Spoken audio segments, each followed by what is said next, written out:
Olá pessoal, como vai? Eu sou a professora Cíntia Pinho, tá? E eu vou dar continuidade aqui no curso de Programação e Algoritmos, tá? Para vocês. Na semana passada, eu passei uma lista de exercícios, né? Passei 6 exercícios para que vocês resolvessem usando apenas operadores lógicos e relacionais, ainda sem a estrutura condicional que eu vou ensinar hoje. E aí, a ideia é que a partir desses conceitos tá bem fixo, né, na mente de vocês, de forma que vocês já tenham entendido de forma efetiva os operadores lógicos e os relacionais. Agora nós vamos aprender as estruturas condicionais que vão utilizar desses operadores. Então, na aula de hoje eu vou mostrar para vocês os conceitos básicos, vou mostrar como faz uma estrutura condicional simples, vou mostrar como faz uma estrutura condicional composta e uma estrutura condicional encadeada, que é o if, né, encadeado, que a gente fala, estrutura aninhada, tá? Então, essa é a ideia da aula de hoje. Como vocês estão vendo, eu estou usando o material da Universidade Estadual da Paraíba, tá? Que ela tá com uma estrutura bem legal aqui dos condicionais. Porém, eu vou dar os exercícios aplicando, depois nós vamos aplicar esses conceitos aos exercícios que eu passei na última aula. Mas primeiro, nós precisamos aprender os conceitos, tá? O conceito da estrutura condicional. Então, o que é uma estrutura condicional? Uma estrutura condicional é quando eu preciso tomar uma decisão. Então, aqui nessa imagem, ele está dando um exemplo de uma encruzilhada. Então, se eu estou dentro de uma encruzilhada, eu preciso tomar uma decisão de para que lado eu devo ir. E no algoritmo não é diferente. Sempre quando eu preciso tomar uma decisão, né, eu vou usar o condicional. Por exemplo, aqui, desde o nosso primeiro programa, se vocês pensarem, ele tinha decisões a tomar. Então, de acordo com os 3 valores que o usuário informava, o programa ele precisa tomar uma decisão informando de qual triângulo, né, aquele exercício se trata. Então, de acordo com aqueles valores que foram informados pelo usuário, esse triângulo, ele é isósceles, ele é escaleno ou ele é equilátero, tá? Então, eu tenho 3 decisões a tomar, na verdade 4, porque além de tudo, eu preciso verificar se ele é um triângulo. E depois que eu verifico se ele é um triângulo, eu vou lá e ainda decido quais são os tipos de triângulo, chegando num condicional aninhado, que a gente vai ver depois. O segundo exercício também, o usuário informa o valor e o programa ele precisa decidir esse valor é par ou esse valor é ímpar. Então, é uma decisão, eu preciso tomar uma decisão dentro de um condicional. E aí, como que funciona a execução, né, de um condicional? Então, a gente vai pensar no nosso dia a dia mesmo. Então, estou dentro de uma cidade, né, e passo por cruzamentos. A gente sempre tem uma decisão a tomar quando a gente passa pelo cruzamento. Nesse caso aqui, o carro está vindo, eu tenho a opção de ir direto ou virar à direita, aqui nesse cruzamento. Se eu virar à direita, depois eu tenho mais uma decisão, né, para virar, aqui no caso, à esquerda e continuar o meu caminho, e aí nós vamos tomando decisões no decorrer, né, do nosso dia a dia em vários momentos, tá? Então, os nossos programas, eles também vão precisar tomar essas decisões. Se nós formos pensar lá nos nossos primeiros exercícios, quando eu pedi para vocês fazerem aquele exercício de como fazer para trocar uma lâmpada, por exemplo, né? Então, era necessário algumas condições, inclusive. Então, aqui, ele parte de que princípio? Então, eu vou tentar acender uma lâmpada, eu vou acionar o interruptor. Se a lâmpada acender, tudo bem, eu não preciso fazer nada, encerra, né? Acabou, acendi, cumpri o meu objetivo. Só que se essa lâmpada não acender, eu vou pegar, aí eu vou fazer tudo aquilo que nós fizemos, né, lá no início das aulas, seguir os passos, né, o meu encadeamento de ideias para trocar a lâmpada, que é pegar a lâmpada, posicionar a escada, buscar uma lâmpada nova e fazer a troca dessa lâmpada, e eu dou todos os passos para que isso aconteça, tá? Então, nesse caso aqui, além do que eu passei no início das aulas, eu primeiro preciso ver se a lâmpada acende, e aí só vou fazer esse passo aqui caso ela não acenda. E ainda partindo, né, desse mesmo princípio de estrada, de rua, né, eu vou começar com os primeiros exemplos aqui com vocês.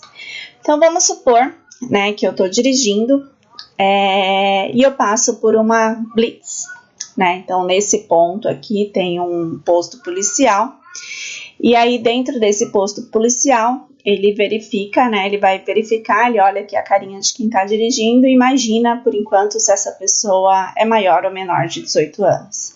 Se o policial está aqui, ele para, ele não chega a parar, né? Ele olha para a pessoa e ele imagina que ele tem mais de 18 anos, ele vai deixar ele passar e ele vai seguir o seu caminho.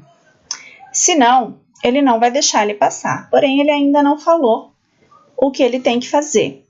Então, como ficaria um programa partindo desse princípio aqui que nós estamos fazendo?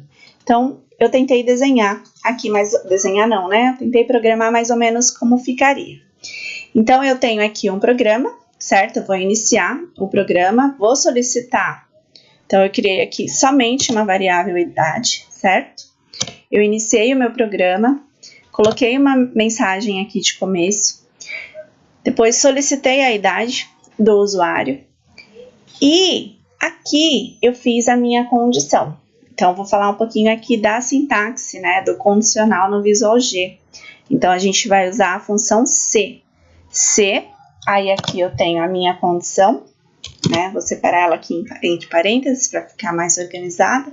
Então, eu coloco aqui, se a idade dessa pessoa ela for maior ou igual a 18 anos, então, o que ele vai fazer? Aí eu vou dizer aqui o que ele vai fazer. Ele vai passar. Pode passar. Então, ele vai colocar essa mensagem para o usuário. Aí eu finalizo a minha condição e coloco aqui que acabou. É exatamente o que está propondo aqui nesse slide, certo? Então, se ele for maior que 18 anos, ele pode passar, acaba o programa. Se não, aqui, ó, ele não está falando ainda nada o que eu tenho que fazer. Então, se eu fosse executar esse programa aqui, ele ficaria dessa forma. Então, vamos executar aqui para ver como ficaria. Então, o programinha começou, vou lá e digito 16 anos. Acabou. Ué, mas ele não falou se eu posso passar, se eu não posso passar, simplesmente eu digitei 16, ele falou que acabou. Ou seja, né, eu parei aqui nesse ponto, né, e eu não posso passar. Só que o interessante seria no meu programa eu mostrar uma mensagem, né, aqui para o usuário. De forma que se eu executar esse programa de novo e eu colocar aqui que eu tenho 19 anos, ele vai falar pode passar e também informa que acabou. Então ele mostra a mensagem que está dentro do meu condicional, certo? Que é esse condicional aqui. Então, esse escrevam, ele só vai ser feito se essa operação aqui for verdadeira, tá? Então, se a idade for maior ou igual a 18, que foi muito do que nós fizemos na aula passada, ele vai executar isso daqui. Se não, ele vai sair desse condicional e não vai executar o que tiver aqui dentro, tá? Então, é exatamente isso. Então, vamos seguindo. E aí, aqui, ele vai mostrar no slide exatamente o que eu passei, certo? Para vocês. A memória, né, do computador, ele armazena aqui o valor, né, da idade sempre. Isso aqui eu já havia mostrado para vocês nas outras aulas, aqui no Visual G, quando a gente roda. Então, eu tenho aqui uma idade, né, que ela é do tipo inteira. E aí, ele ficou armazenado dentro dele a idade, né, valor que foi colocado aqui pelo usuário, certo? E aí nós vimos no caso dele ser menor ou maior de idade. Aí, agora a próxima estrutura é o se então. Por quê? Porque até então, até agora, eu só tinha o se, né? E eu colocava aqui o que ele poderia fazer, tá? O C então. E aí agora a gente vai começar a colocar um C então, né, que é esse daqui, e um senão, tá? Que é no caso dessa operação ser falso. E se ele não for maior ou igual a 18 anos? Não vou dizer só que acabou, eu quero colocar uma mensagem, né, falando que ele não pode passar porque ele é menor de idade, tá? Então é isso que eu vou querer fazer aqui. Então eu vou tentar melhorar essa estrutura. Então essa daqui eu já mostrei para vocês, né? Então eu coloco C, a minha condição, a palavra então e um comando se isso for verdadeiro, certo? A condição aqui é sempre a expressão lógica, é tudo que eu fiquei aí nas últimas 3 semanas tentando explicar para vocês, né, as expressões lógicas. Então sempre a minha condição aqui dentro vai ser o resultado do verdadeiro ou falso das minhas expressões lógicas, tá? Aqui tá falando use a indentação. O que é a indentação? A indentação do código é justamente aqui. Então, eu fiz aqui o meu condicional C e o que ele vai fazer, eu sempre dou um espaço aqui, né, para eu dizer se isso for verdade, o que ele vai fazer, tá? Daqui a pouco eu vou mostrar o senão, aí vocês vão entender melhor e fica muito mais fácil de entender a estrutura de um código se ele está todo indentado. Assim como nós fazemos lá em HTML também, nas aulas de HTML nós já costumamos fazer isso. E aí, o que vai acontecer se a minha condição falhar? É exatamente isso que nós vamos fazer agora. Então, tudo bem. Se for verdadeiro, eu já disse que ele pode passar. Mas e se for falso? E se a minha expressão lógica aqui, ó, se isso daqui der falso, eu tenho que informar o que vai acontecer, né, pro usuário. Então, o que vai acontecer aqui nesse caso é que ele não pode dirigir e o policial não vai deixar ele seguir adiante, né, aqui nesse posto policial. Então, nós vamos melhorar esse programa. E aí, para eu dizer que ele não pode dirigir, nós vamos utilizar o senão. Então, se isso for verdade, ele pode passar. Se não, você não pode dirigir, tá? Então, nós vamos ter 2 condições agora dentro do meu programa, tá? Então, vai ser dentro do mesmo C aqui. Reparem que sempre quando eu inicio um C, eu fecho esse C. Vocês não podem esquecer de fechar a sintaxe. Assim como eu tenho aqui o início e o fim algoritmo. Eu tenho o início do C e o fim do C, tá? Então, se a idade for maior ou igual a 18, então ele pode passar. E aí, eu tenho agora a minha outra possibilidade, que é o senão. Reparem que ele fica até azul, né? Só não lembrem, gente, que não pode ter acento, tá? O nosso senão aqui não tem acento. Senão, o que você vai falar para o usuário? A gente vai colocar outro escrevo aqui.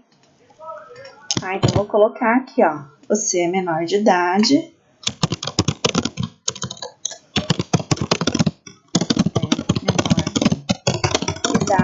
E não pode passar. Então, eu falei aqui para o usuário. Então, indentei meu código também. Então, se essa expressão lógica ela for verdadeira, ele vai fazer essa operação. Se ela não for verdadeira, ele vai fazer essa. Então, eu tenho 2 condições apenas, tá? Aqui nesse caso. Então, vamos rodar o programa para ver a diferença desse do outro, tá? Então, eu vou colocar lá, ó, 16 anos. Você é menor de idade, não pode passar. Então, pronto, agora que ele mostrou a mensagem, então, e ele não mostra essa. Então, dependendo do resultado, dependendo da decisão do programa, ele executa essa parte ou essa parte aqui. Se eu executar de novo aqui e colocar 60 anos, pode passar, beleza, acabou o programa, tá? Então, eu tenho essas possibilidades. Nesse caso, ó, não precisaria nem do acabou aqui, ó. Eu poderia deixar só o C e o senão aqui, tá? Então, eu tenho essas saídas. E aí, como que fica, né, essa estrutura aqui dentro de um fluxograma, tá? Como que fica, né, o nosso raciocínio através disso? Então, vamos abrir lá o draw.io, né? Só relembrando, vocês vão abrir essa plataforma, aqui, né, o draw.io. Ele vai abrir dentro do Drive de vocês vão pedir para criar um novo diagrama, esses diagramas aqui simples, né, então é só fazer a criação deles. E aí agora nós vamos estruturar esse programinha aqui, eu vou mostrar para vocês como que fica dentro de um fluxograma, certo? Eu vou pausar esse vídeo e aí eu faço no próximo para ficar mais fácil, né, para não ficar tão longo esse vídeo.